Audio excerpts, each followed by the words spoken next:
ਪੀਤ ਉਪਰੇ ਕੇਤਕ ਧਾਈਐ ਅੰਤ ਔਰ ਕੋ ਆਹਾ। ਲੋ ਹਜ਼ੂਰ ਕਹਿੰਦੇ ਨੇ ਪੀਤ ਦਾ ਅਰਥ ਹੈ ਕੰਧ।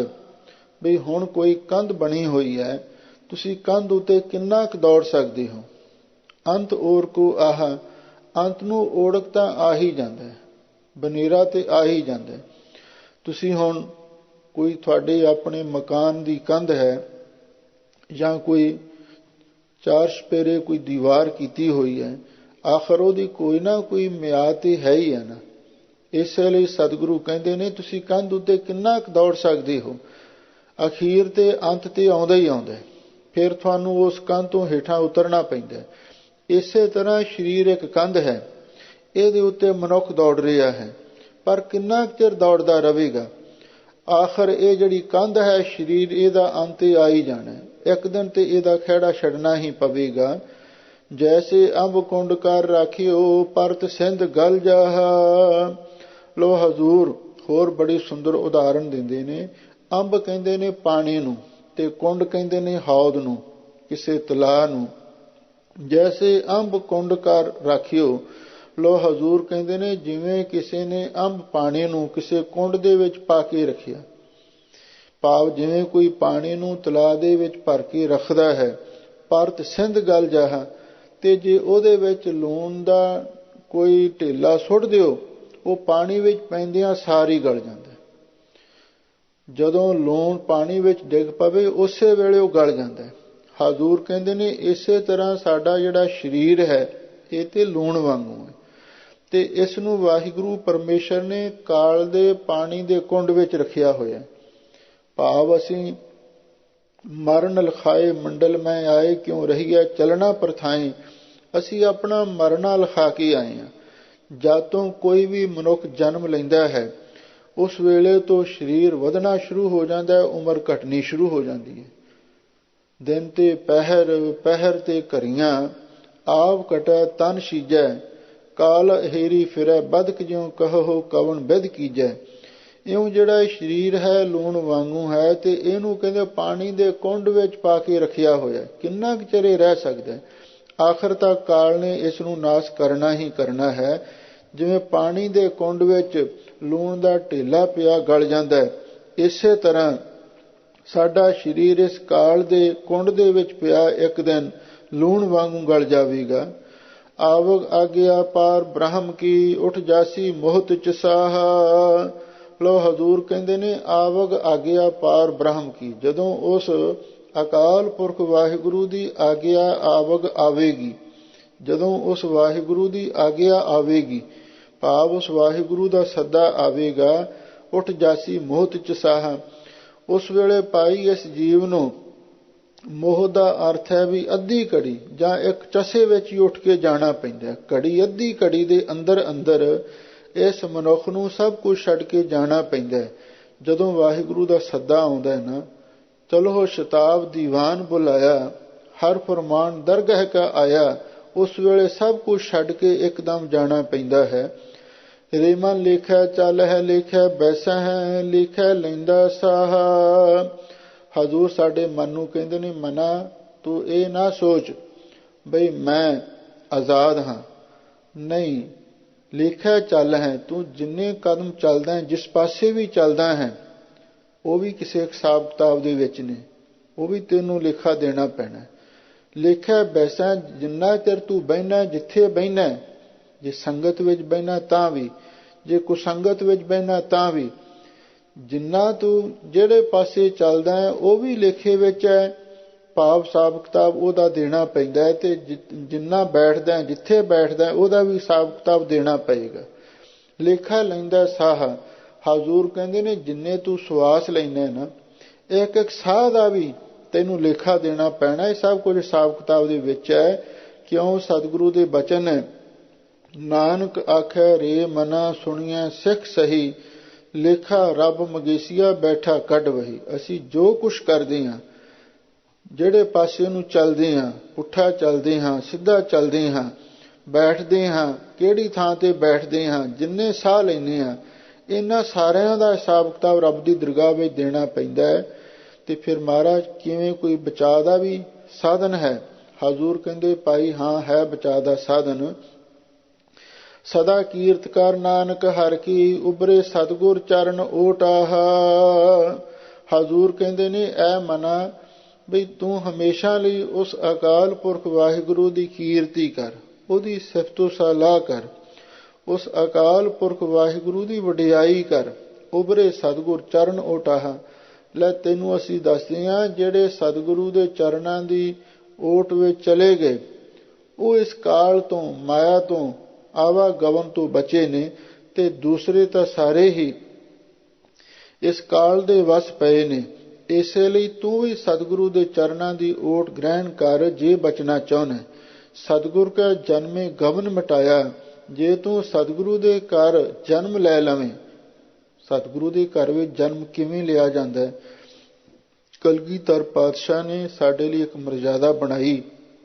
ਜਿਹੜਾ ਗੁਰਸਿੱਖ ਮਾਈ ਭਾਈ ਪੰਜਾਂ ਪਿਆਰਿਆਂ ਤੋਂ ਖੰਡੇ ਬਾਟੇ ਦਾ ਅੰਮ੍ਰਿਤ ਛਕ ਲਵੇ ਔਰ ਉਹਦਾ ਗੁਰੂ ਘਰ ਦੇ ਵਿੱਚ ਜਨਮ ਹੋ ਜਾਂਦਾ ਹੈ, ਉਹਦੇ ਧਰਮ ਪਿਤਾ ਧੰਨ ਸ਼੍ਰੀ ਗੁਰੂ ਗੋਬਿੰਦ ਸਿੰਘ ਸਾਹਿਬ ਮਹਾਰਾਜ ਬਣ ਜਾਂਦੇ ਨੇ, ਤੇ ਉਹਦੀ ਧਰਮ ਮਾਤਾ ਮਾਤਾ ਸਾਹਿਬ ਕੌਰ ਬਣ ਜਾਂਦੀ ਹੈ। ਉਹ ਗੁਰੂ ਦਾ ਪੁੱਤਰ ਬਣ ਜਾਂਦਾ ਹੈ, ਬੀਬੀਆਂ ਗੁਰੂ ਦੀਆਂ ਸਪੁੱਤਰੀਆਂ ਬਣ ਜਾਂਦੀਆਂ ਨੇ। ਇਹ ਹੈ ਸਤਿਗੁਰੂ ਦੇ ਚਰਨਾਂ ਦੀ ਓਟ ਲੈਣ ਦਾ ਤਰੀਕਾ। ਤੇ ਕਲਗੀਧਰ ਪਾਤਸ਼ਾਹ ਦੇ ਇਹ ਵੀ ਬਚਨ ਨੇ ਵੀ ਜਿਹੜਾ ਗੁਰਸਿੱਖ ਮਾਈ ਭਾਈ ਇੱਕ ਵਾਰੀ ਖੰਡੇ ਬਾਟੇ ਦਾ ਅੰਮ੍ਰਿਤ ਛਕ ਲਵੇ ਤੇ ਅਸੀਂ ਉਹਨੂੰ ਜਮਾਂ ਦੇ ਵਸ ਨਹੀਂ ਪੈਣ ਦਿੰਦੇ। ਇਹ ਕਲਗੀਧਰ ਪਾਤਸ਼ਾਹ ਦਾ ਹਰ ਸਿੱਖ ਨਾਲ ਬਚਨ ਹੈ। ਤੇ ਨਾਲ ਦੂਸਰਾ ਇਹ ਵੀ ਬਚਨ ਸੀ, ਜੇ ਉਹ ਭੁੱਲ ਭੁਲੇਖੇ ਕਿਧਰੇ ਨਰਕਾਂ ਵਿੱਚ ਜਾ ਵੀ ਪਵੇ ਤੇ ਜੇ ਉਹਦੇ ਸਿਰ ਉੱਤੇ ਕੇਸ ਸਲਾਮਤ ਨੇ, ਕੇਸ ਸਿੱਖੀ ਦੀ ਮੋਹਰ ਹੈ, ਤੇ ਅਸੀਂ ਆਪਣੀ ਮੋਹਰ ਪਛਾਣ ਕੇ ਉਸ ਨੂੰ ਨਰਕਾਂ ਵਿੱਚੋਂ ਧੂਕੇ ਵੀ ਬਾਹਰ ਕੱਢ ਲੈਂਦੇ ਹਾਂ। ਇਹ ਗੱਲਾਂ ਹਰ ਗੁਰਸਿੱਖ ਮਾਈ ਭਾਈ ਨੂੰ ਯਾਦ ਰੱਖਣੀਆਂ ਚਾਹੀਦੀਆਂ ਨੇ।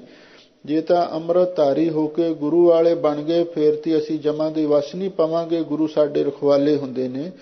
ਚਲੋ ਜੇ ਹੋਰ ਨਹੀਂ ਕਮ ਸੇ ਕਮ ਸਾਬਤ ਸੂਰਤ ਹੀ ਰੱਖ ਲਈਏ ਅਸੀਂ ਸਿੱਖਾਂ ਦੇ ਪੁੱਤਰ, ਤੇ ਉਹ ਵੀ ਸਿੱਖੀ ਦੀ ਮੋਹਰ ਸਾਡੇ ਕੋਲ ਹੋਵੇਗੀ, ਸ਼ਾਇਦ ਗੁਰੂ ਮਹਾਰਾਜ ਸਾਡੀ ਸੰਭਾਲ ਕਰ ਲੈਣ। ਇਸੇ ਲਈ ਹਜ਼ੂਰ ਕਹਿੰਦੇ ਨੇ ਵੀ ਸਤਿਗੁਰੂ ਦੇ ਚਰਨਾਂ ਦੀ ਓਟ ਲੈ ਕੇ ਹੀ ਬਚਿਆ ਜਾਂਦਾ ਹੈ। ਆਸਾ ਮਹੱਲਾ ਪੰਜਵਾਂ। ਅਪੁਸ਼ਟ ਬਾਤੇ ਭਈ ਸੀਦਰੀ, ਦੂਤ ਦੁਸ਼ਟ ਸਜਨਈ। ਲਓ ਹੁਣ ਜੋ ਅੱਗੇ ਸ਼ਬਦ ਆ ਰਿਹਾ ਹੈ, ਧੰਨ ਗੁਰੂ ਅਰਜਨ ਦੇਵ ਮਹਾਰਾਜ ਸੱਚੇ ਪਾਤਸ਼ਾਹ ਰਹਾਉ ਦੀਆਂ ਪੰਕਤੀਆਂ ਵਿੱਚ ਵਾਹਿਗੁਰੂ ਦੀ ਕਿਰਪਾ ਦੇ ਫਲ ਦਰਸਾਉਂਦੇ ਨੇ। ਜੋ ਕਿਰਪਾ ਗੋਬਿੰਦ ਭਈ, ਸੁਖ ਸੰਪਤ ਹਰ ਨਾਮ ਫਲ ਪਾਏ, ਸਤਿਗੁਰ ਮਿਲਈ ਰਹਾਉ। ਹਜ਼ੂਰ ਕਹਿੰਦੇ ਨੇ ਜਦੋਂ ਉਸ ਗੋਬਿੰਦ ਅਕਾਲ ਪੁਰਖ ਵਾਹਿਗੁਰੂ ਦੀ ਕਿਰਪਾ ਹੋਈ, ਜਦੋਂ ਕਿਸੇ ਤੇ ਰੱਬ ਮਿਹਰਬਾਨ ਹੋਇਆ ਤੇ ਫਿਰ ਉਹਨੂੰ ਕੀ ਮਿਲਦਾ ਹੈ? ਹਜ਼ੂਰ ਕਹਿੰਦੇ ਸਤਿਗੁਰ ਮਿਲਈ, ਉਹਨੂੰ ਸਤਿਗੁਰੂ ਮਿਲ ਜਾਂਦਾ ਹੈ। ਜਿਹਦੇ ਉੱਤੇ ਵਾਹਿਗੁਰੂ ਦੀ ਕਿਰਪਾ ਹੁੰਦੀ ਹੈ ਉਹਨੂੰ ਪੂਰਾ ਤੇ ਸੱਚਾ ਸਤਿਗੁਰੂ ਮਿਲ ਜਾਂਦਾ ਹੈ। ਤੇ ਜਿਹਨੂੰ ਪੂਰਾ ਸਤਿਗੁਰੂ ਮਿਲ ਜਾਵੇ ਫਿਰ ਉਹਨੂੰ ਅੱਗੇ ਕੀ ਲਾਭ ਹੁੰਦਾ ਹੈ? ਸੁਖ ਸੰਪਤ ਹਰ ਨਾਮ ਫਲ ਪਾਏ। ਉਸਨੇ ਸਾਰੇ ਸੁਖ ਤੇ ਸੰਪਤੀ ਤੇ ਨਾਲ ਹੀ ਵਾਹਿਗੁਰੂ ਦੇ ਨਾਮ ਦੇ ਫਲ ਪ੍ਰਾਪਤ ਕਰ ਲਏ। ਇਹਦਾ ਮਤਲਬ ਇਹ ਹੈ ਉਹਨੂੰ ਸੰਸਾਰਕ ਸੁਖ ਵੀ ਪ੍ਰਾਪਤ ਹੁੰਦੇ ਨੇ ਤੇ ਨਾਲ ਹੋਰ ਐਸ਼ਵਰਜ ਵਿਭੂਤੀ ਦੌਲਤ ਵੀ ਮਿਲ ਜਾਂਦੀ ਹੈ, ਤੇ ਵਾਹਿਗੁਰੂ ਦੇ ਨਾਮ ਦੇ ਫਲ ਵੀ ਉਸ ਨੂੰ ਪ੍ਰਾਪਤ ਹੁੰਦੇ ਨੇ। ਭਾਵ ਸਤਿਗੁਰੂ ਧਰਮ ਅਰਥ ਕਾਮ ਮੋਖ ਕਾ ਦਾਤਾ, ਉਹ ਚਾਰੇ ਪਦਾਰਥ ਦੇ ਦਿੰਦੇ ਹਨ। ਤੇ ਜਦੋਂ ਵਾਹਿਗੁਰੂ ਦੀ ਕਿਰਪਾ ਹੁੰਦੀ ਹੋਰ ਕੀ ਕੀ ਮਿਲਦਾ ਹੈ? ਲਓ ਹੁਣ ਉਹਦੇ ਹੀ ਲਾਭ ਗੁਰੂ ਮਹਾਰਾਜ ਨੇ ਸਾਰੇ ਸ਼ਬਦ ਵਿੱਚ ਦਰਸਾਏ ਨੇ। ਲਓ ਸੰਗਤਾਂ ਪ੍ਰੇਮ ਦੇ ਨਾਲ ਸ਼ਬਦ ਦੀ ਵਿਚਾਰ ਸੁਣੋ। ਅਪੁਸ਼ਟ ਬਾਤੇ ਭਈ ਸੀਦਰੀ, ਦੂਤ ਦੁਸ਼ਟ ਸਜਨਈ। ਜੋ ਕਿਰਪਾ ਗੋਬਿੰਦ ਪਈ, ਇਹ ਮੂਲ ਸਿਧਾਂਤ ਹੈ ਸ਼ਬਦ ਦਾ। ਜਦੋਂ ਵਾਹਿਗੁਰੂ ਦੀ ਕਿਰਪਾ ਹੋਈ, ਅਪੁਸ਼ਟ ਬਾਤੇ ਭਈ ਸੀਦਰੀ। ਅਪੁਸ਼ਟ ਦਾ ਅਰਥ ਹੈ ਵੀ ਪੁੱਠੀ ਗੱਲ। ਜਿਹੜੀ ਪੁੱਠੀ ਗੱਲ ਸੀ ਉਹ ਵੀ ਸਿੱਧੀ ਹੋ ਗਈ। ਭਾਵ ਜਦੋਂ ਵਾਹਿਗੁਰੂ ਦੀ ਕਿਰਪਾ ਹੁੰਦੀ ਹੈ ਵੀ ਕਈ ਵਾਰੀ ਅਸੀਂ ਕੋਈ ਗਲਤ ਕੰਮ ਵੀ ਕਰ ਬੈਠਦੇ ਹਾਂ ਤੇ ਵਾਹਿਗੁਰੂ ਕਿਰਪਾ ਕਰ ਦਿੰਦਾ, ਉਹ ਪੁੱਠੀ ਗੱਲ ਸਿੱਧੀ ਹੋ ਜਾਂਦੀ। ਪਰ ਹੁੰਦੀ ਤਾਂ ਜੇ ਵਾਹਿਗੁਰੂ ਦੀ ਕਿਰਪਾ ਹੋਵੇ, ਨਹੀਂ ਤੇ ਕਈ ਵਾਰੀ ਸਿੱਧੀਆਂ ਵੀ ਪੁੱਠੀਆਂ ਪੈ ਜਾਂਦੀਆਂ ਜੇ ਵਾਹਿਗੁਰੂ ਦੀ ਉਲਟੀ ਨਜ਼ਰ ਹੋ ਜਾਵੇ। ਕਿਉਂਕਿ ਇਹ ਵੀ ਤਾਂ ਸਤਿਗੁਰੂ ਦੇ ਬਚਨ ਨੇ ਨਾ, ਨਦਰ ਉਹ ਪੱਠੀ ਜੇ ਕਰੇ ਸੁਲਤਾਨਾ ਕਾਹੋ ਕਰਾਏਂਦਾ, ਦਰ ਮੰਗਣ ਭਿਖ ਨਾ ਪਾਏਂਦਾ। ਸ਼ਾਹਜਹਾਂ ਬਾਦਸ਼ਾਹ ਨੇ ਸਵਾਲ ਕੀਤਾ ਸੀ ਵੀ ਇਹ ਗੱਲ ਕਿਵੇਂ ਹੋ ਸਕਦੀ, ਬਾਦਸ਼ਾਹ ਕਿਵੇਂ ਘਾਹ ਖਾ ਸਕਦੇ ਨੇ। ਤੇ ਗੁਰੂ ਅਰਜਨ ਦੇਵ ਮਹਾਰਾਜ ਨੇ ਬਚਨ ਕੀਤਾ, ਸਮਾਂ ਆਵੇਗਾ ਤੈਨੂੰ ਆਪਣੇ ਆਪ ਪਤਾ ਲੱਗ ਜਾਵੇਗਾ। ਤੇ ਜਦੋਂ ਸ਼ਾਹਜਹਾਂ ਬਿਮਾਰ ਹੋਇਆ ਤੇ ਉਸ ਵੇਲੇ ਇਹਦੇ ਪੁੱਤਰ ਔਰੰਗਜ਼ੇਬ ਨੇ ਇਹਨੂੰ ਕੈਦ ਕੀਤਾ। ਦੂਜੇ ਭਰਾਵਾਂ ਨੂੰ ਮੌਤ ਦਾ ਫਤਵਾ ਦੇ ਕੇ ਉਹਨਾਂ ਨੂੰ ਸਜ਼ਾਏ ਮੌਤ ਦਿੱਤੀ। ਤੇ ਫਿਰ ਆਪਣੇ ਬੁੱਢੇ ਬਾਪ ਤੋਂ ਬਦਲਾ ਲੈਣ ਦੀ ਖਾਤਰ ਉਹਨੂੰ ਭੁੱਖਾ ਪਿਆਸਾ ਵੀ ਰੱਖਿਆ। ਇਸ ਢੰਗ ਦੇ ਨਾਲ ਇੱਕ ਵਾਰੀ ਇਹ ਹਾਥੀ ਦੇ ਉੱਤੇ ਬੈਠ ਕੇ ਤੇ ਸਿਪਾਹੀ ਇਹਦੇ ਪਹਿਰੇ ਤੇ ਸਨ। ਆਗਰੇ ਤੋਂ ਦਿੱਲੀ ਵੱਲ ਨੂੰ ਜਾ ਰਿਹਾ ਸੀ। ਇਹਨੂੰ ਰਸਤੇ ਵਿੱਚ ਭੁੱਖ ਲੱਗੀ ਤੇ ਇਹਨੇ ਨੌਕਰਾਂ ਚਾਕਰਾਂ ਨੂੰ ਕਿਹਾ, ਮੈਨੂੰ ਕੁਝ ਖਾਣ ਲਈ ਦਿਓ। ਕਹਿੰਦੇ ਵੀ ਸਾਨੂੰ ਬਾਦਸ਼ਾਹ ਔਰੰਗਜ਼ੇਬ ਦਾ ਹੁਕਮ ਹੈ ਕਿ ਇਸ ਨੂੰ ਕੁਝ ਵੀ ਖਾਣ ਲਈ ਨਹੀਂ ਦੇਣਾ। ਬਹੁਤ ਥੋੜਾ ਖਾਣ ਲਈ ਮਿਲਦਾ ਸੀ।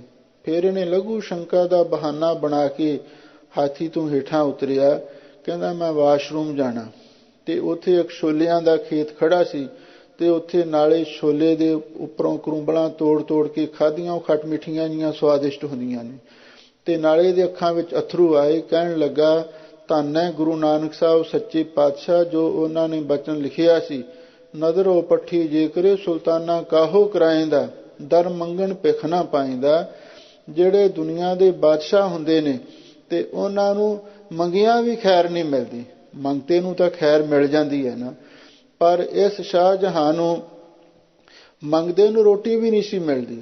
ਇੱਥੋਂ ਤੱਕ ਵੀ ਇਤਿਹਾਸ ਵਿੱਚ ਲਿਖਿਆ ਹੋਇਆ ਹੈ ਬਈ ਇਹਨੂੰ ਪਾਣੀ ਵੀ ਨਹੀਂ ਸੀ ਉਹ ਦਿੰਦਾ ਔਰੰਗਜ਼ੇਬ, ਬੁੱਢੇ ਪਿਓ ਨੂੰ, ਬਿਮਾਰ ਸੀ।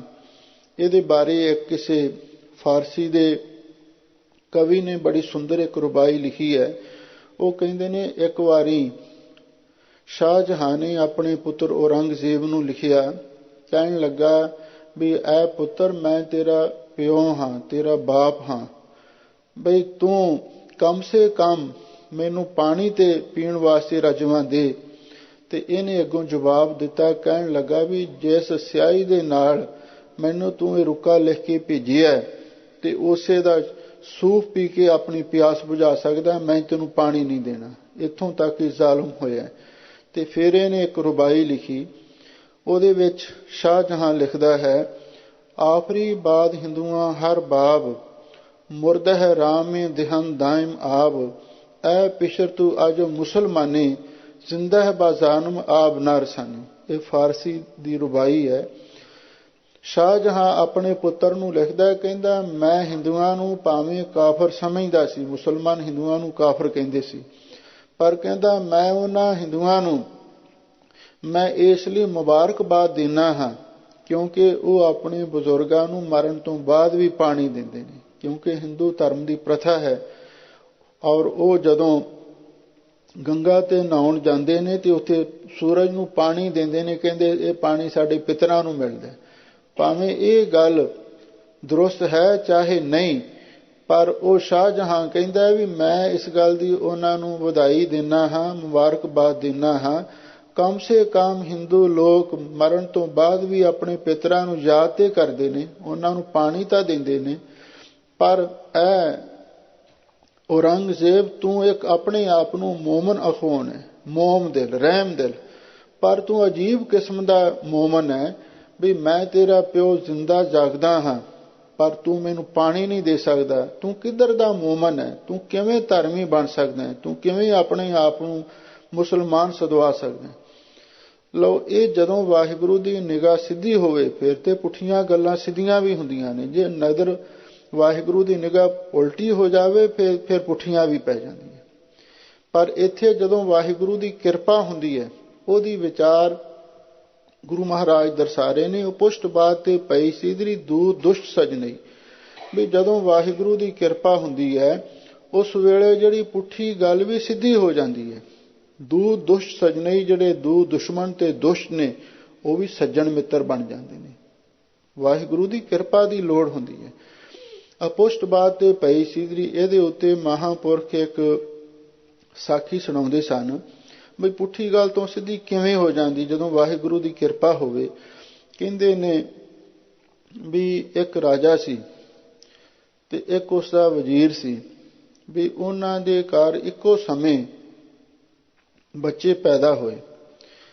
ਰਾਜੇ ਦੇ ਘਰੇ ਅੰਨਾ ਪੁੱਤ ਜੰਮਿਆ ਤੇ ਜਿਹੜਾ ਵਜ਼ੀਰ ਸੀ ਉਹਦੇ ਘਰ ਦੇ ਵਿੱਚ ਬਈ ਇੱਕ ਲੜਕੀ ਤੇ ਇੱਕ ਬੇਟਾ ਜੋੜੇ ਪੈਦਾ ਹੋਏ।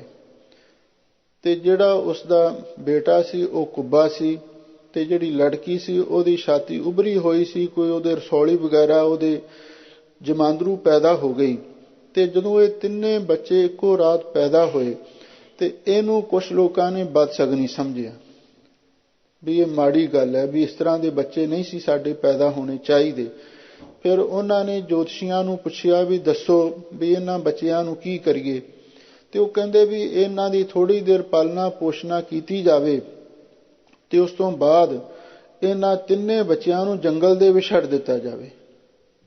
ਚਲੋ ਇਹ ਗੱਲਬਾਤ ਤੈਅ ਹੋ ਗਈ। ਹੁਣ ਜਦੋਂ ਰਾਜੇ ਦਾ ਹੁਕਮ ਚੱਲਦਾ ਸੀ, ਰਾਜੇ ਨੇ ਜੋ ਕਹਿਣਾ ਸੀ ਉਹੀ ਹੋਣਾ ਸੀ। ਜਦੋਂ ਬੱਚੇ ਕੁਛ ਵੱਡੇ ਹੋ ਗਏ, ਹੋਸ਼ ਸੰਭਾਲੀ, ਤੇ ਉਹਨਾਂ ਤਿੰਨੇ ਬੱਚਿਆਂ ਨੂੰ ਜੰਗਲ ਦੇ ਵਿੱਚ ਛੱਡ ਦਿੱਤਾ ਗਿਆ ਰੱਬ ਦੀ ਰਹਿਮ ਤੇ। ਤੇ ਜਦੋਂ ਉਹ ਤਿੰਨੇ ਬੱਚੇ ਜੰਗਲ ਦੇ ਵਿੱਚ ਵਿਚਰ ਰਹੇ ਨੇ, ਆਖਰ ਜਦੋਂ ਮਨੁੱਖ ਨੂੰ ਭੁੱਖ ਲੱਗਦੀ ਆ, ਕੁਝ ਨਾ ਕੁਝ ਤੇ ਚਾਰਾ ਕਰਨਾ ਪੈਂਦਾ ਨਾ। ਫਿਰ ਇਹਨਾਂ ਤਿੰਨਾਂ ਨੇ ਸਲਾਹ ਕੀਤੀ, ਕਹਿੰਦੇ ਵੀ ਹੁਣ ਆਪਾਂ ਇਉਂ ਕਰੀਏ ਵੀ ਹੋਰ ਤੇ ਕੁਛ ਨਹੀਂ ਆਪਣੇ ਕੋਲੇ ਇੱਥੇ ਖਾਣ ਨੂੰ, ਤੇ ਆਪਾਂ ਜੰਗਲ ਦੇ ਵਿੱਚੋਂ ਕੋਈ ਫਲ ਫੁੱਲ ਲੱਭ ਕੇ ਤੇ ਉਹ ਆਪਣੀ ਭੁੱਖ ਨੂੰ ਸ਼ਾਂਤ ਕਰੀਏ।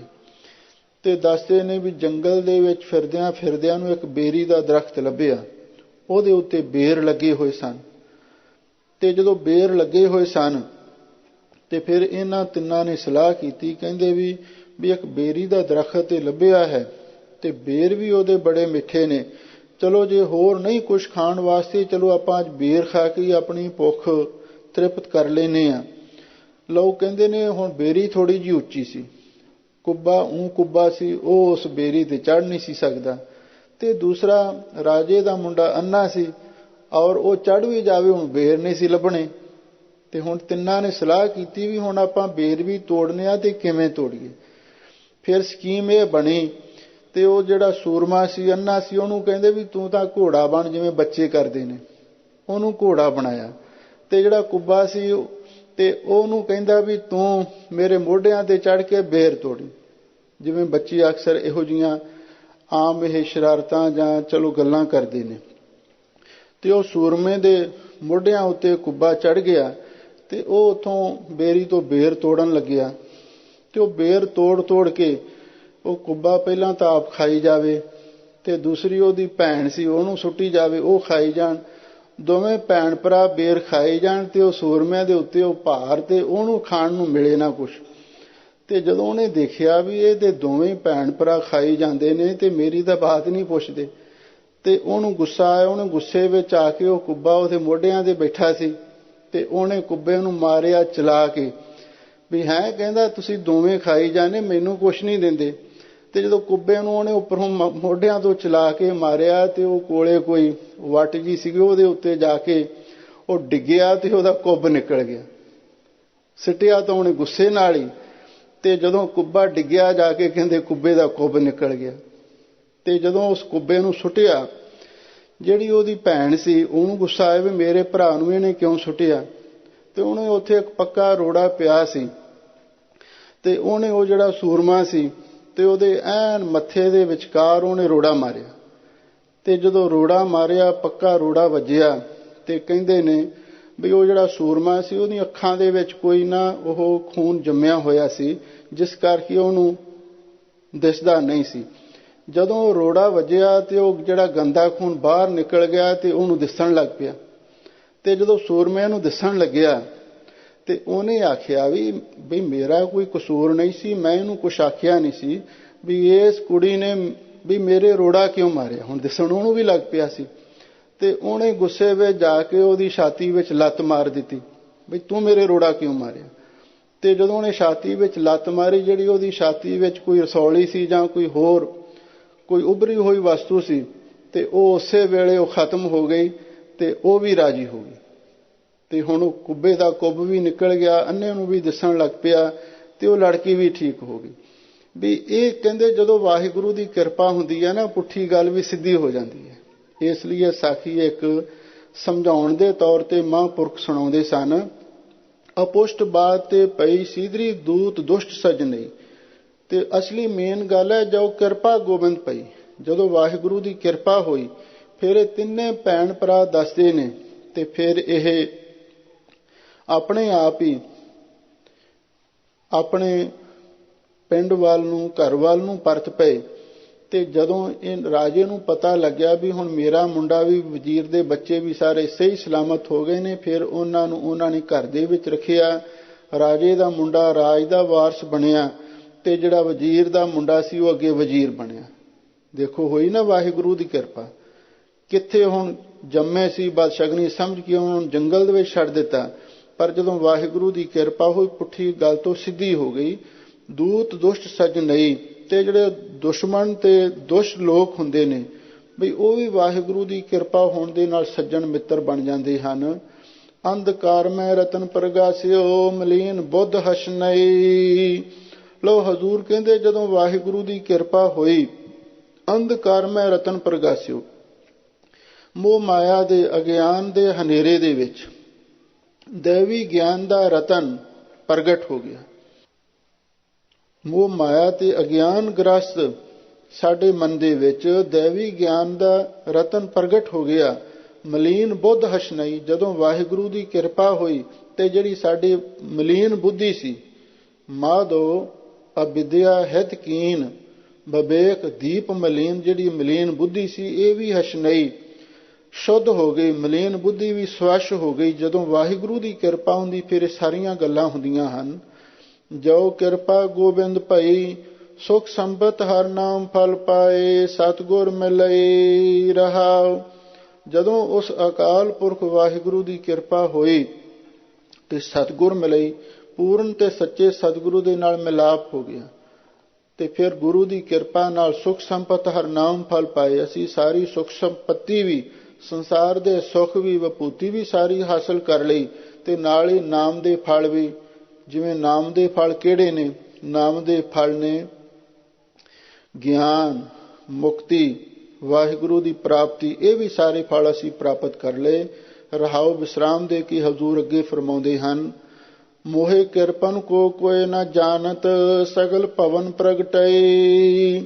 ਲੋ ਹਜ਼ੂਰ ਕਹਿੰਦੇ ਨੇ ਮੈਂ ਤੇ ਪਹਿਲਾਂ ਬੜਾ ਕੰਜੂਸ ਹਾਂ, ਮੈਨੂੰ ਤੇ ਪਿੰਡ ਵਿੱਚ ਵੀ ਕੋਈ ਨਹੀਂ ਸੀ ਜਾਣਦਾ, ਪਰ ਹੁਣ ਐਸੀ ਵਾਹਿਗੁਰੂ ਦੀ ਕਿਰਪਾ ਹੋਈ ਹੈ ਸਗਲ ਭਵਨ ਪ੍ਰਗਟਈ। ਹੁਣ ਮੈਂ ਸਾਰੇ ਭਵਨਾਂ ਦੇ ਵਿੱਚ, ਸਾਰੇ ਲੋਕਾਂ ਦੇ ਵਿੱਚ ਪ੍ਰਗਟ ਹੋ ਗਿਆ ਹਾਂ। ਇਹਦਾ ਮਤਲਬ ਇਹ ਹੈ, ਧੰਨ ਗੁਰੂ ਅਰਜਨ ਦੇਵ ਮਹਾਰਾਜ ਸੱਚੇ ਪਾਤਸ਼ਾਹ ਨਿਮਰਤਾ ਨਾਲ ਆਖਦੇ ਨੇ, ਪਹਿਲਾਂ ਮੈਨੂੰ ਕੰਜੂਸ ਨੂੰ ਕੋਈ ਵੀ ਨਹੀਂ ਸੀ ਜਾਣਦਾ, ਪਰ ਹੁਣ ਜਦੋਂ ਸ਼੍ਰੀ ਅੰਮ੍ਰਿਤਸਰ ਸਾਹਿਬ ਸਰੋਵਰ ਦੀ ਸੇਵਾ ਹੋ ਗਈ, ਸ਼੍ਰੀ ਦਰਬਾਰ ਸਾਹਿਬ ਹੋਂਦ ਵਿੱਚ ਆ ਗਿਆ, ਸਾਹਿਬ ਸ਼੍ਰੀ ਗੁਰੂ ਗ੍ਰੰਥ ਸਾਹਿਬ ਜੀ ਦੀ ਸੰਪਾਦਨਾ ਹੋ ਗਈ, ਇਹ ਪਰਉਪਕਾਰਾਂ ਨੂੰ ਵੇਖ ਕੇ ਤੇ ਹੁਣ ਸਾਰੀ ਦੁਨੀਆ ਦੇ ਵਿੱਚ ਜੈ ਜੈਕਾਰ ਹੋਣ ਲੱਗ ਪਈ ਹੈ। ਸੰਗ ਬੈਠ ਨੂੰ ਕਹੀ ਨਾ ਪਾਵਤ ਹੁਣ ਸਗਲ ਚਰਨ ਸੇਵਈ। ਲੋ ਹਜ਼ੂਰ ਕਹਿੰਦੇ ਜਦੋਂ ਵਾਹਿਗੁਰੂ ਦੀ ਕਿਰਪਾ ਹੋਈ ਫਿਰ ਇਹ ਸਾਰੇ ਲਾਭ ਹੋਏ। ਸੰਗ ਬੈਠ ਨੂੰ ਕਹੀ ਨਾ ਪਾਵਤ, ਪਹਿਲਾਂ ਤਾਂ ਮੈਂ ਜਿਹੜੇ ਸਾਡੇ ਆਪਣੇ ਬਰਾਦਰੀ ਦੇ ਲੋਕ ਸਨ ਉਹਨਾਂ ਦੇ ਨਾਲ ਵੀ ਕਦੇ ਬੈਠਣਾ ਨਹੀਂ ਸੀ ਪ੍ਰਾਪਤ ਕਰਦਾ, ਭਾਵ ਉਹ ਮੈਨੂੰ ਆਪਣੀ ਸ਼੍ਰੇਣੀ ਵਿੱਚ ਆਪਣੇ ਬਰਾਬਰ ਬਹਿਣ ਵੀ ਨਹੀਂ ਸੀ ਦਿੰਦੇ। ਹੁਣ ਸਗਲ ਚਰਨ ਸੇਵਈ, ਤੇ ਹੁਣ ਐਸੀ ਵਾਹਿਗੁਰੂ ਦੀ ਕਿਰਪਾ ਵੀ ਹੁਣ ਸਾਰੇ ਚਰਨਾਂ ਦੀ ਸੇਵਾ ਕਰਨ ਲੱਗ ਪਏ ਨੇ। ਜਿਹੜੇ ਸਾਨੂੰ ਕੋਲ ਨਹੀਂ ਸੀ ਬਹਿਣ ਦਿੰਦੇ ਉਹ ਹੁਣ ਚਰਨਾਂ ਦੀ ਸੇਵਾ ਕਰਨ ਲੱਗ ਪਏ ਨੇ। ਐਸੀ ਵਾਹਿਗੁਰੂ ਦੀ ਕਿਰਪਾ ਹੁੰਦੀ ਹੈ। ਆੜ ਆੜ ਕੋ ਫਿਰਤ ਢੂੰਡ ਤੇ ਮਨ ਸਗਲ ਤ੍ਰਿਸ਼ਨ ਬੁੱਝ ਗਈ। ਲੋ ਹਜ਼ੂਰ ਕਹਿੰਦੇ ਨੇ ਪਹਿਲਾਂ ਅਸੀਂ ਅੱਧੀ ਅੱਧੀ ਦਮੜੀ ਵਾਸਤੇ ਵੀ ਇੱਧਰ ਉੱਧਰ ਤਲਾਸ਼ ਕਰਦੇ ਫਿਰਦੇ ਸਾਂ, ਵੀ ਹੱਥ ਅੱਡਦੇ ਫਿਰਦੇ ਸਾਂ ਵੀ ਸਾਨੂੰ ਅੱਧੀ ਦਮੜੀ ਵੀ ਕੋਈ ਦੇ ਦੇਵੇ, ਇੰਨੀ ਗਰੀਬੀ ਸੀ। ਪਰ ਹੁਣ ਐਸੀ ਵਾਹਿਗੁਰੂ ਨੇ ਕਿਰਪਾ ਕੀਤੀ ਹੈ, ਮਨ ਸਗਲ ਤ੍ਰਿਸ਼ਨ ਬੁੱਝ ਗਈ। ਹੁਣ ਮਨ ਦੀ ਸਾਰੀ ਤ੍ਰਿਸ਼ਨਾ ਦੀ ਅੱਗ ਬੁੱਝ ਗਈ ਹੈ। ਐਸਾ ਮਨ ਅਡੋਲ ਹੋਇਆ ਹੈ, ਐਸਾ ਮਨ ਸ਼ਾਂਤ ਹੋਇਆ ਹੈ। ਰਾਜਾ ਸਗਲੀ ਸ੍ਰਿਸ਼ਟ ਕਾ ਹਰ ਨਾਮ ਮਨ ਪਿੰਨਾ, ਜਿਸ ਦਾ ਮਨ ਵਾਹਿਗੁਰੂ ਦੇ ਨਾਮ ਰਸਤੇ ਵਿੱਚ ਭਿੱਜ ਗਿਆ ਤੇ ਫਿਰ ਉਹ ਸਾਰੀ ਸ੍ਰਿਸ਼ਟੀ ਦਾ ਰਾਜਾ ਬਣ ਜਾਂਦਾ ਹੈ। ਜਿਹਦਾ ਅੰਦਰੋਂ ਮਨ ਰੱਜ ਗਿਆ ਉਹੀ ਰਾਜਾ ਹੁੰਦਾ। ਤੇ ਹੁਣ ਐਸੀ ਵਾਹਿਗੁਰੂ ਦੀ ਕਿਰਪਾ ਹੋਈ, ਪਹਿਲਾਂ ਅੱਧੀ ਅੱਧੀ ਦਮੜੀ ਲਈ ਢੂੰਡਦੇ ਫਿਰਦੇ ਸਾਂ, ਪਰ ਹੁਣ ਐਸੀ ਵਾਹਿਗੁਰੂ ਨੇ ਕਿਰਪਾ ਕੀਤੀ, ਸਾਨੂੰ ਇੰਨਾ ਧਨ, ਇੰਨੀ ਮਾਇਆ, ਇੰਨੇ ਸੁੱਖ ਦਿੱਤੇ ਨੇ, ਮਨ ਦੀ ਸਾਰੀ ਤ੍ਰਿਸ਼ਨਾ ਬੁੱਝ ਗਈ ਹੈ। एक बोल पी खब तो नाही साध संगत सीत लई। ਲਓ ਹਜ਼ੂਰ ਕਹਿੰਦੇ ਨੇ ਪਹਿਲਾਂ ਤੇ ਮੇਰਾ ਮਨ ਸੁੱਕੇ ਘਾਹ ਵਾਂਗ ਸੀ, ਅੱਗ ਦੀ ਚਿੰਗਿਆੜੀ ਪਈ ਨਹੀਂ ਸੀ, ਮੈਂ ਅੱਗ ਭਪੂਕਾ ਹੋ ਕੇ ਭੜਕਿਆ ਨਹੀਂ, ਇੱਕ ਵੀ ਬੋਲ ਮੇਰੇ ਕੋਲੋਂ ਕਿਸੇ ਦਾ ਸਹਾਰਿਆ ਨਹੀਂ ਸੀ ਜਾਂਦਾ। ਪਰ ਹੁਣ ਸਾਧ ਸੰਗਤ ਸੀਤ ਲਈ, ਹੁਣ ਸਾਧ ਸੰਗਤ ਵਿੱਚ ਆ ਗਏ ਹਾਂ ਤੇ ਗੁਰੂ ਦੀ ਕਿਰਪਾ ਦੁਆਰਾ ਮਨ ਠੰਡਾ ਠਾਰ ਹੋ ਗਿਆ। ਹੁਣ ਜੋ ਮਰਜ਼ੀ ਕੋਈ ਆਖੀ ਜਾਵੇ ਕੋਈ ਪਰਵਾਹ ਨਹੀਂ, ਮਨ ਸ਼ਾਂਤ ਹੋ ਗਿਆ ਤੇ ਹੁਣ ਕੋਈ ਸਾਨੂੰ ਚੰਗਾ ਕਹੀ ਜਾਵੇ ਮਾੜਾ ਕਹੀ ਜਾਵੇ ਉਹਦਾ ਕੋਈ ਅਸਰ ਨਹੀਂ ਸਾਡੇ ਮਨ ਤੇ ਪੈਂਦਾ। ਇਹ ਸਾਰੀ ਸਾਧ ਸੰਗਤ ਦੀ ਕਿਰਪਾ ਹੋਈ ਹੈ। ਮਹਾਂਪੁਰਖ ਉਦਾਹਰਣ ਦਿੰਦੇ ਸਨ, ਉਹ ਕਹਿੰਦੇ ਨੇ ਬਈ ਜਿਹੜਾ ਗੁੱਸਾ ਹੈ ਉਹ ਅੱਗ ਵਰਗਾ ਹੁੰਦਾ ਹੈ, ਬਸ ਹੈ ਕ੍ਰੋਧ ਸਰੀਰ ਚੰਡਾਰਾ। ਵੀ ਜਿਹੜੇ ਦੁਨੀਆ ਦੇ ਹਿਰਦੇ ਨੇ ਉਹ ਤੇ ਸੁੱਕੇ ਘਾਹ ਵਾਂਗੂ ਨੇ। ਬਈ ਤੁਸੀਂ ਗੁੱਸੇ ਨਾਲ ਕਿਸੇ ਬੰਦੇ ਨੂੰ ਇੱਕ ਗੱਲ ਕਹਿ ਦਿਓ ਤੇ ਜਿਵੇਂ ਸੁੱਕੇ ਘਾਹ ਤੇ ਅੱਗ ਜਾ ਪਵੇ ਨਾ ਤੇ ਇੱਕਦਮ ਅੱਗ ਭੜਕ ਉੱਠਦੀ ਹੈ। ਇਸੇ ਤਰ੍ਹਾਂ ਜਦੋਂ ਕ੍ਰੋਧ ਦੀ ਚੁਆਤੀ ਲੱਗਦੀ ਦੂਸਰੇ ਬੰਦੇ ਦਾ ਵੀ ਹਿਰਦਾ ਤੜਫ ਉੱਠਦਾ। ਇਹ ਸਾਰਿਆਂ ਦੇ ਉੱਤੇ ਇੱਕ ਘਟਨਾ ਵਾਪਰਦੀ ਹੈ। ਪਰ ਜਿਹੜੀ ਸਾਧ ਸੰਗਤ ਹੈ ਨਾ ਉਹ ਹੈ ਦਰਿਆ ਵਾਂਗੂ, ਸਰੋਵਰ ਵਾਂਗੂ।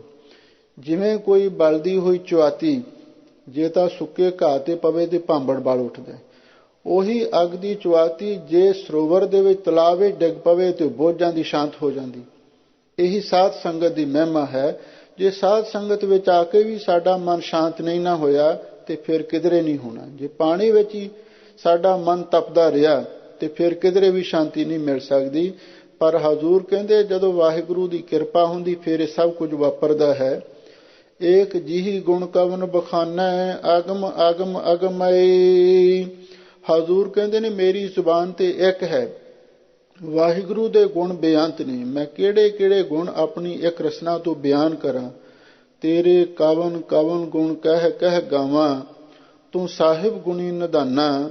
ਤੁਮਰੀ ਮਹਿਮਾ ਵਰਨ ਨਾ ਸਾਕਉ, ਤੂੰ ਠਾਕੁਰ ਊਚ ਭਗਵਾਨਾ। ਹਜ਼ੂਰ ਕਹਿੰਦੇ ਨੇ ਜਿਹਬਾ ਏਕ ਕਵਨ ਗੁਣ ਕਹੀਏ, ਬੇਸ਼ੁਮਾਰ ਬੇਅੰਤ ਸੁਆਮੀ ਤਿਰੁਵੰਤ ਨ ਕਿਨਹੀ ਲਹੀਐ। ਹੇ ਵਾਹਿਗੁਰੂ ਜੀ ਮੇਰੀ ਜ਼ੁਬਾਨ ਇੱਕ ਹੈ, ਮੈਂ ਕਿਹੜੇ ਕਿਹੜੇ ਗੁਣ ਆਪ ਜੀ ਦੇ ਰਸਨਾ ਤੋਂ ਉਚਾਰਨ ਕਰਾਂ। ਅਗਮ ਅਗਮ ਅਗਮਈ, ਤੁਸੀਂ ਮਹਾਰਾਜ ਮਨ ਦੀ ਗਮਤਾ ਤੋਂ ਵੀ ਪਰੇ ਹੋ, ਸ਼ਾਸਤਰੀ ਗਿਆਨ ਤੋਂ ਵੀ ਪਰੇ ਹੋ ਤੇ ਬੁੱਧੀ ਤੋਂ ਵੀ, ਬੁੱਧੀ ਦੀ ਗਮਤਾ ਤੋਂ ਵੀ ਪਰੇ ਹੋ। ਦਾਸ ਦਾਸ ਦਾਸ ਕੋ ਕਰੀਓ, ਜਨ ਨਾਨਕ ਹਰਿ ਸਰਣਈ। ਧੰਨ ਗੁਰੂ ਅਰਜਨ ਦੇਵ ਮਹਾਰਾਜ ਸੱਚੇ ਪਾਤਸ਼ਾਹ ਫਰਮਾਉਂਦੇ ਨੇ, ਗੁਰਮੁਖੋ ਮੈਂ ਤੇ ਵਾਹਿਗੁਰੂ ਦਾ ਦਾਸ ਹਾਂ। ਮੈਨੂੰ ਵਾਹਿਗੁਰੂ ਦੇ ਜਿਹੜੇ ਦਾਸਾਂ ਦੇ ਦਾਸ ਨੇ ਉਹਨਾਂ ਦਾ ਅੱਗੇ ਦਾਸ ਬਣਾ ਦਿਓ। ਭਾਵ ਮੈਂ ਇਹ ਨਹੀਂ ਚਾਹੁੰਦਾ ਵੀ ਮੈਂ ਵੱਡਾ ਬਣਾ। ਤੇ ਜਿਹੜੇ ਪਹਿਲਾਂ ਹੀ ਗੁਰੂ ਘਰ ਦੇ ਵਿੱਚ ਗੁਰਸਿੱਖ ਮਾਈ ਪਾਈ ਸੇਵਾ ਕਰਦੇ ਨੇ ਅੱਗੇ ਉਹਨਾਂ ਦੇ ਦਾਸ ਨੇ। ਮੈਂ ਤੀਜੇ ਨੰਬਰ ਤੇ ਉਹਨਾਂ ਦਾ ਦਾਸ ਬਣਨ ਲਈ ਤਿਆਰ ਹਾਂ। ਪਰ ਮੈਨੂੰ ਗੁਰੂ ਘਰ ਦੇ ਵਿੱਚ ਰਹਿਣ ਦਾ, ਸੇਵਾ ਦਾ ਸੁਭਾਗ ਮਿਲਣਾ ਚਾਹੀਦਾ ਹੈ। ਮੈਨੂੰ ਜਿਹੜੇ ਦਾਸਨ ਦਾਸ ਨੇ ਉਹਨਾਂ ਦੇ ਦਾਸ ਬਣਾ ਦਿਓ। ਨਾਨਕ ਹਰਿ ਸਰਣਈ। ਹਜ਼ੂਰ ਕਹਿੰਦੇ ਬਈ ਮੈਂ ਤੇ ਵਾਹਿਗੁਰੂ ਦੀ ਸ਼ਰਨ ਵਿੱਚ ਪਿਆ ਹੋਇਆ ਹਾਂ, ਬਸ ਆਹੀ ਉਹਦੇ ਕੋਲੋਂ ਮੰਗਦਾ ਹਾਂ। ਹੇ ਵਾਹਿਗੁਰੂ ਮੈਂ ਤੇਰੀ ਸ਼ਰਨ ਵਿੱਚ ਪਿਆ ਹਾਂ, ਸਗਲ ਦੁਆਰ ਕੋ ਛੱਡ ਕੇ ਗਹਿਓ ਤੁਹਾਰੋ ਦੁਆਰ, ਬਾਹੇ ਗਹਿ ਕੀ ਲਾਜ ਅਸ ਗੋਬਿੰਦ ਦਾਸ ਤੁਹਾਰ। ਮੈਂ ਇਹ ਨਹੀਂ ਚਾਹੁੰਦਾ ਬਈ ਮੈਨੂੰ ਪ੍ਰਧਾਨ ਬਣਾ ਦਿਓ, ਮੈਨੂੰ ਚੇਅਰਮੈਨ ਬਣਾ ਦਿਓ, ਮੈਨੂੰ ਤੁਸੀਂ ਪ੍ਰੈਜ਼ੀਡੈਂਟ ਬਣਾ ਦਿਓ, ਮੈਨੂੰ ਸੈਕਟਰੀ ਬਣਾ ਦਿਓ। ਮੈਂ ਤੇ ਕਹਿੰਦਾ ਮੈਨੂੰ ਦਾਸ ਹੀ ਬਣਾ ਦਿਓ। ਗੁਰਸਿੱਖ ਵਿੱਚ ਤਾਂ ਸੇਵਾਦਾਰ ਹੀ ਪ੍ਰਵਾਨ ਹੁੰਦੇ ਨੇ। ਇਸੇ ਲਈ ਸਤਿਗੁਰੂ ਕਹਿੰਦੇ ਨੇ ਦਾਸ ਦਾਸ ਦਾਸ ਕੋ ਕਰਿਓ। ਮੈਨੂੰ ਤੇ ਤਨ ਕਰਕੇ ਵੀ ਦਾਸ ਬਣਾ ਦਿਓ, ਮਨ ਕਰਕੇ ਵੀ ਦਾਸ ਬਣਾ ਦਿਓ ਤੇ ਬਾਣੀ ਕਰਕੇ ਵੀ ਮੈਂ ਤੇ ਦਾਸ ਹੀ ਬਣਿਆ ਰਹਾਂ। ਹੋਰ ਮੈਨੂੰ ਅਹੁਦਾ ਕੋਈ ਨਹੀਂ ਚਾਹੀਦਾ। ਤੇ ਮੈਂ ਤੇਰੀ ਸ਼ਰਨ ਵਿੱਚ ਇਹੀ ਅਰਜ਼ ਕਰਦਾ ਹਾਂ। ਧੰਨ ਗੁਰੂ ਅਰਜਨ ਦੇਵ ਮਹਾਰਾਜ ਸੱਚੇ ਪਾਤਸ਼ਾਹ ਨੇ ਅਪਾਰ ਬਖਸ਼ਿਸ਼ ਕੀਤੀ, ਸਾਨੂੰ ਪਾਵਨ ਪਵਿੱਤਰ ਸੁੰਦਰ ਤੇ ਅਮੋਲਕ ਉਪਦੇਸ਼ ਬਖਸ਼ੇ ਹਨ। ਆਪਾਂ ਇਹਨਾਂ ਨੂੰ ਸੁਣਿਆ ਹੈ, ਇਹਨਾਂ ਉਪਦੇਸ਼ਾਂ ਨੂੰ ਆਪਣੇ ਮਨ ਵਿੱਚ ਵਸਾਈਏ। ਇਹਦੇ ਨਾਲ ਸਾਡੇ ਜੀਵਨ ਦੀ ਸਫਲਤਾ ਹੋ ਸਕਦੀ ਹੈ। ਸੋ ਸਭ ਸੰਗਤਾਂ ਦਾ ਹਾਰਦਿਕ ਧੰਨਵਾਦ। ਹੋਈਆਂ ਭੁੱਲਾਂ ਚੁੱਕਾਂ ਲਈ ਖਿਮਾ ਕਰਨਾ।